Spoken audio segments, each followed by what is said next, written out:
Selamat sejahtera pada semua pelajar. Hari ini cikgu akan sambung. Kita akan masuk unit 8, iaitu bidang pembelajaran 7, moral dan kenegaraan.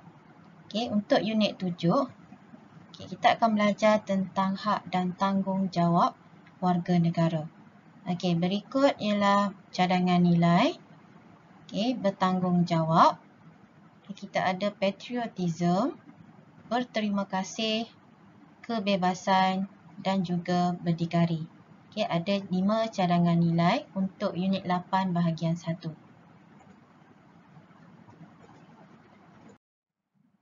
Seterusnya, ini pula ialah maksud hak warga negara dan juga maksud tanggungjawab warga negara. Yang pertama, apakah maksud hak? Hak ialah kuasa atas sesuatu atau kuasa melakukan sesuatu yang ditentukan mengikut peraturan dan undang-undang negara. Manakala maksud warga negara, tanggungjawab warga negara pula ialah kesanggupan ataupun kita kata kebolehan warga negara untuk melaksanakan tugas serta kewajipan dalam menjaga kedaulatan negara. Skop di sini ialah hak tanggungjawab warga negara. Yang pertama, kita lihat mengikut Perlembagaan Persekutuan, ada dinyatakan hak dan tanggungjawab warga negara. Yang pertama, dalam Perlembagaan Persekutuan iaitu perkara 5, melibatkan kebebasan diri. Ia menyatakan tiada seorang pun boleh diambil nyawanya atau dilucutkan kebebasan dirinya kecuali mengikut undang-undang. Jadi skop di sini ingin menyentuh tentang hak tanggungjawab warga negara dari segi tanggungjawab warga negara, iaitu di mana semua warga negara perlu memelihara diri sendiri dan nyawa orang lain kecuali mengikut undang-undang. Maknanya kita sebagai warga negara perlu tahu jaga diri kita sendiri, keselamatan kita sendiri dan tidak boleh membahayakan nyawa orang lain kecuali jika kita dijatuhkan hukuman mengikut undang-undang. Contohnya seseorang warga negara yang dijatuhkan hukuman gantung sampai mati. Itu undang-undang je yang boleh ambil dia punya nyawa. Perkara ke-6 ialah menyentuh tentang keabdian dan kerja paksa dilarang. Keabdian di sini bermaksud dipaksa untuk melakukan sesuatu lah. Contohnya jadi hamba abdi. Dalam Perlembagaan Persekutuan, segala bentuk kerja paksa adalah dilarang. Tetapi Parlimen boleh melalui undang-undang membuat peruntukan mengenai perkhidmatan wajib bagi maksud-maksud negara. Dekat sini, penekanan di mana warga negara, semua warga negara tidak boleh menindas golongan pekerja dan sepatutnya melayan atau memberi layanan secara adil kepada semua pihak. Seterusnya dalam perkara 8 menyentuh tentang kesamarataan. Kesamarataan ni maksudnya sama rata ataupun adil.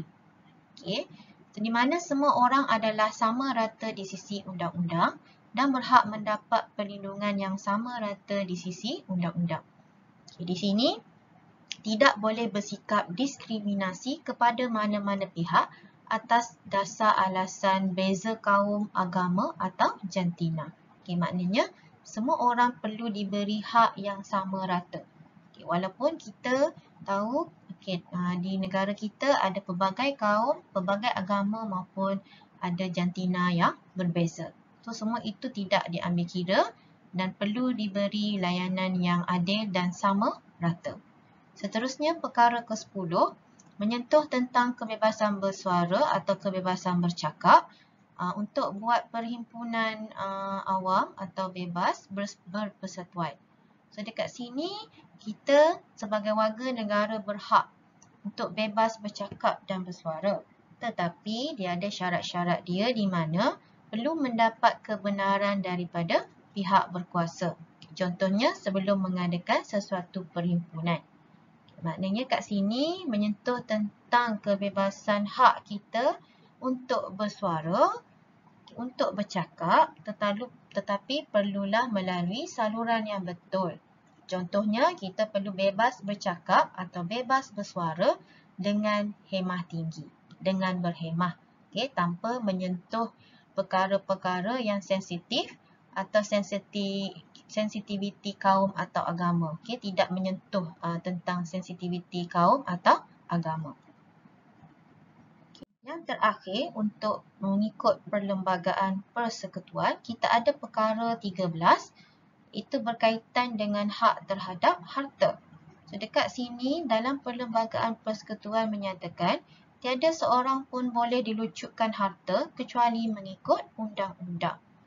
So, dekat sini sekiranya kita mempunyai pendapatan, kita perlu isytihar harta kita dan tanggungjawab warga negara untuk membayar cukai. Ada banyak cukai, contohnya cukai pendapatan, cukai harta, cukai pintu dan lain-lain. Seterusnya, kita lihat apakah kepentingan hak sebagai warga negara. Ada dua skop di sini, macam yang dah diterangkan di awal tadi. Kita ada yang pertama, hak sebagai warga negara, dan yang kedua ialah tanggungjawab sebagai warga negara. Ada dua. So, cikgu sentuh dulu yang pertama, apakah kepentingan hak sebagai warga negara. So, kat sini ada 6. Yang pertama, mewujudkan kemakmuran dan keamanan dalam kehidupan sejagat. Seterusnya yang kedua, boleh mengelakkan perselisihan kaum atau perselisihan faham antara kaum. Maknanya kat sini, antara kaum tidak akan berlaku pergaduhan. Merapatkan jurang antara kaum, mengelakkan diskriminasi yang boleh berlaku disebabkan perbezaan agama, bangsa, budaya dan bahasa. So, dekat sini, semua diberi hak yang sama rata. Walaupun kita tahu kita berbeza agama, bangsa, budaya dan juga bahasa. Seterusnya, meningkatkan taraf hidup sosial. Dan akhir sekali, menjamin kebebasan hak asasi warga negara. Skop kedua berkaitan dengan kepentingan tanggungjawab sebagai warga negara. Apakah tanggungjawab kita ni sebagai warga negara? Dekat sini ada 5. Yang pertama, kita sebagai warga negara kepentingannya ialah untuk melestarikan alam sekitar. Membangunkan dan memartabatkan negara, memastikan dasar kerajaan dapat berjalan dengan lancar. Contohnya, kita menunaikan tanggungjawab kita sebagai pengundi. Nak mengundi, kita perlu tunaikan tanggungjawab kita sebagai pengundi.